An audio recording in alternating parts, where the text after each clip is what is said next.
Everybody, welcome back to the World Offshore Poker Championships. Dave Benz alongside Bob Nassif. Bob, we've seen some great action already. It's only going to get better as the numbers dwindle down, and we'll get back to that in a moment. But first, we want to revisit what we talked about at the top of the show, and that is the fact that Sun Cruise, along with Treasure Island Casino Cruises and their parent company, Oceans Casino Cruises, well, they teamed up with the Simon Malls, donated $5,000 to the Simon Malls Youth Foundation, and Simon Malls, in return, allowed Sun Cruise to set up tables in their malls and have amateurs stop by and get a chance to learn the ins and outs of the game from professional dealers. Yes, they did. And the nice thing about this, too, is everyone who sat down and learned the game went into a raffle. The raffle winners participated in this tournament with the ultimate goal of making the final table.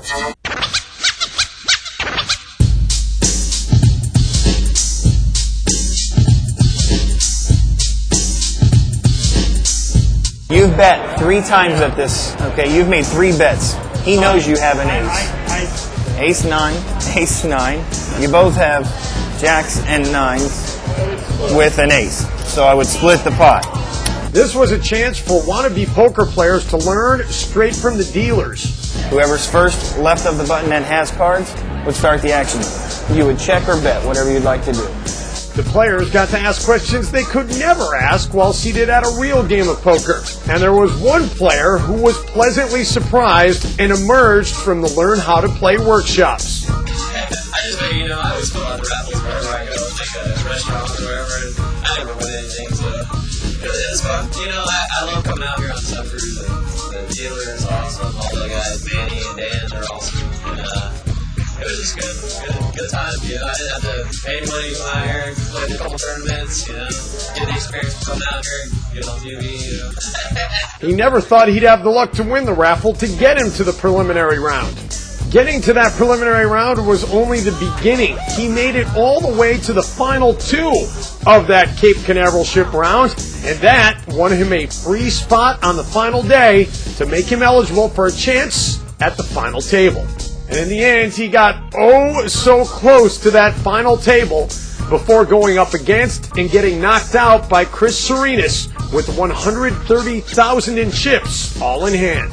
I'm surprised you couldn't see my heartbeat at my vein right here. It's a good feeling, It's there, you get nervous, but then you get excited all at the same time. Like, even when I lost, it's how you feel like,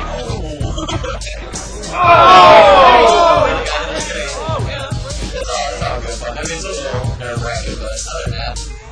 That's quite a remarkable showing for this young man, to get this far in the tournament and go out just 1 seat away from the final table. Yeah, and he was shopping for a ping pong table at the mall when he stopped by for the raffle. Let's get back to some live action. We go around the table, and let's begin with Debbie, a Jack 6 suited in spades. Will that be enough to draw her out? No, she wants no part of that. Not a good start there for Chris Serenas either, Bob. No, I don't think he's going to get involved here. Let's see what Charlie has. A 9, he's also got an 8 of spades under there. Well, he's got connectors, but he's a little out of position. And he's not going to go, so that puts it over to James. Ouch, not a good hand for James. Be a gentleman. Be a gentleman. Listen to him big, but James just doesn't have the bullets to get involved in this hand. Leaves it to Anthony. I only saw one. Anthony Aiello goes all in. Anthony Aiello has the percentage advantage. Let's listen in. 6, 8, 9. Call it a day. Thanks, bud. 6, 8, 9. Call it a day. 6, 8, 9. Diamonds and another. All 4 hearts. 8. Jack of hearts. 9 of clubs. Anthony Aiello still has the percentage advantage. Come on. Show your nose. Come on. 8, 7, 7. Will need to hit a 7 or a 10 or an 8 on the river to win the hand. Nose, baby. That 5 knocks Chris Serena out. He's with our Allison Williams. finishing in 6th place. Are you happy with your performance tonight?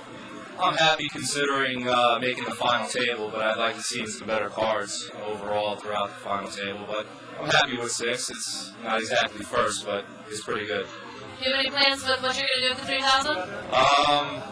Not just yet. I am married, so I have to check with the wife first, though. Good husband there. Guys, back to you. Well, the $3,000 marks the biggest tournament win ever for Chris in his short career, but you got to believe with a player like him, he is just getting started. So are we. We're down to the final 5 and plenty more poker still ahead. Stay with us here on the World Offshore Poker Championships.